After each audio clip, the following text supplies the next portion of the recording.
తెలుగు కథ వింటారా ఛానల్కి స్వాగతం. అనగనగా ఒక ఊళ్ళో రామయ్య సోమయ్య అనే ఇద్దరు అన్నదమ్ములు ఉండేవాళ్ళు. రామయ్య పెద్దవాడు, తెలివిగలవాడు. సోమయ్య చిన్నవాడు, అమాయకుడు. రామయ్య భార్య భాగ్యవంతుల బిడ్డ, అందుచేత గర్వంగా ఉండేది. సోమయ్య భార్య బీద ఇంటి పిల్ల, అందుచేత కొంచెం అణుకోగా ఉండేది. రామయ్య తన తెలివితేటలన్నీ తమ్ముడు మీద ఉపయోగించి అతని ఆస్తంతా కాజేసి తాతల నాటి చిన్న పాత ఇల్లు, 4 ఎకరాల మెట్ట చేను మాత్రం అతనికి ఇచ్చాడు. పెద్ద మేడ, మిగతా ఆస్తి అంతా తను ఉంచుకున్నాడు. పాపం సోమయ్య దాంతోనే తృప్తిపడి కష్టపడి చేను దున్నుకుంటూ వచ్చిన దాంట్లో తన కొంత తిని మిగతాది ధర్మం చేస్తూ ఉండేవాడు. ఇలా ఉండగా ఒకనాటి రాత్రి ఎవరో సన్యాసి రామయ్య ఇంటికొచ్చి తలుపు తట్టాడు. రామయ్య వచ్చి కిటికీ తెరిచి, ఎవరు నువ్వు, ఎందుకీ అర్ధరాత్రప్పుడు తలుపు తడుతున్నావు అని గద్దించాడు. అప్పుడు సన్యాసి, బాబు నేను సన్యాసిని, రామేశ్వరం పోతూ ఇటొచ్చాను. ఈ రాత్రి నాకు కొంచెం తిండి పెట్టి పడుకోనివ్వండి,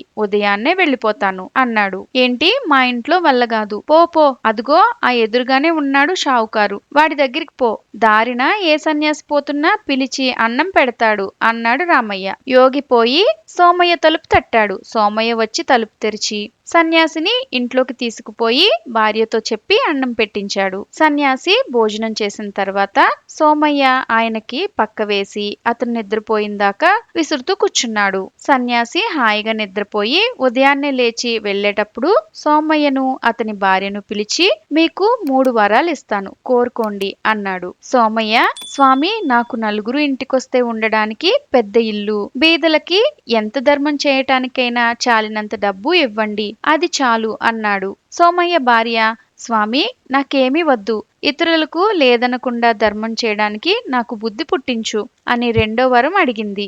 3వ వరంగా సోమయ్య, స్వామి మాకు ఎప్పుడు ఇతరులకు మేలు చేయాలనే బుద్ధి ఉండేటట్టుగా వరం ఇవ్వండి అని అడిగాడు. సన్యాసి చిరునవ్వి నవ్వి వెళ్ళిపోయాడు. మర్నాడు ఉదయమే రామయ్య లేచి చూసేసరికి అతని ఇంటి ముందు పెద్ద మేడ ఉంది. రామయ్య గబగబా అతని భార్యను పిలుచుకుని మేడ దగ్గరికి పరిగెత్తాడు. ఆ మేడలో అతని తమ్ముడు భార్య ఉన్నారు.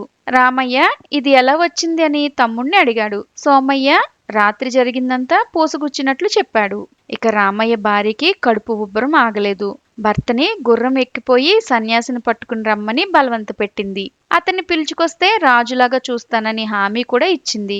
రామయ్య గుర్రం వేసుకుని వెళ్ళాడు. కొంత దూరం పోయేసరికి సన్యాసి కనిపించాడు. రామయ్య రొప్పుతూ రోదుతూ, స్వామీజీ రాత్రి మా వల్ల చాలా నేరం జరిగింది, ఈ మాట మా ఇంటికి రండి, మిమ్మల్ని రాజులాగా చూస్తాము, నా భార్య కూడా మిమ్మల్ని తీసుకురమ్మంటుంది అని బ్రతిమాలాడు. బాబు నేను ఏదో నా ద్రోవను నేను తీర్థయాత్రలకు పోతున్నాను, నేను రాలేను అన్నాడు సన్యాసి.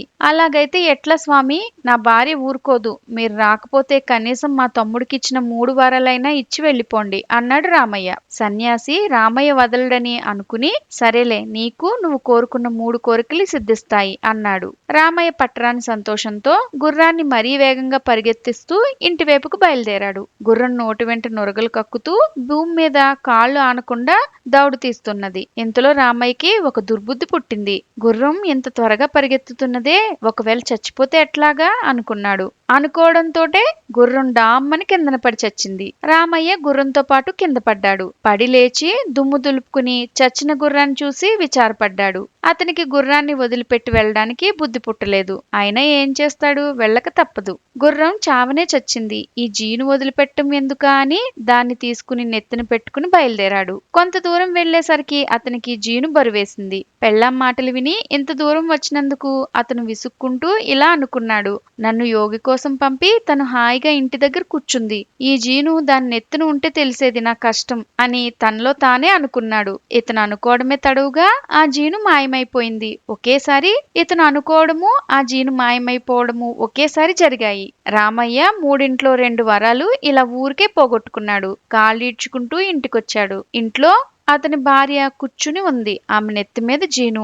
ఆమె రామయ్యను చూడగానే మండిపడుతూ, ఏమిటిది, ఎట్లా వచ్చింది నీ జీను నా నెత్తి మీదకి అని అడిగింది. రామయ్యకప్పుడు తను అనుకున్న మాట జ్ఞాపకం వచ్చింది. ఇదిగో జరిగిన పొరపాటేదో జరిగిపోయింది. నువ్వు ఓర్పుగా జీను మోస్తూ ఉండు. మన దగ్గర ఇంకో వరం మిగిలుంది. దీంతో మనం ఏదైనా మంచి వరం కోరుకుని ధనవంతులయ్యి హాయిగా ఉందాం అన్నాడు. ఈ మాటలు వినేసరికి అతని భార్య మండిపడింది. నువ్వు నీ డబ్బు పోయి గంగలో పడండి తర్వాత. ముందు నా నెత్తి మీద నుంచి ఈ జీను దించు. లేకపోతే బాగుండదు చెప్తున్నాను అన్నది. పాపం రామయ్య పెళ్ళానికి భయపడి జీను ఊడిపోవాలి అని కోరుకున్నాడు. జీను ఊడి కింద పడింది. చూసారా, రామయ్య దుర్బుద్ధితో ఇంత కష్టపడి తెచ్చుకున్న 3 వరాలు ఇట్లా మట్టిలో కలిసిపోయాయి. ఇలాంటి మరెన్నో కథలు వినాలనుకుంటే తెలుగు కథ వింటారా ఛానల్ని సబ్స్క్రైబ్ చేసుకోండి. మరొక మంచి కథతో మళ్ళీ కలుద్దాం.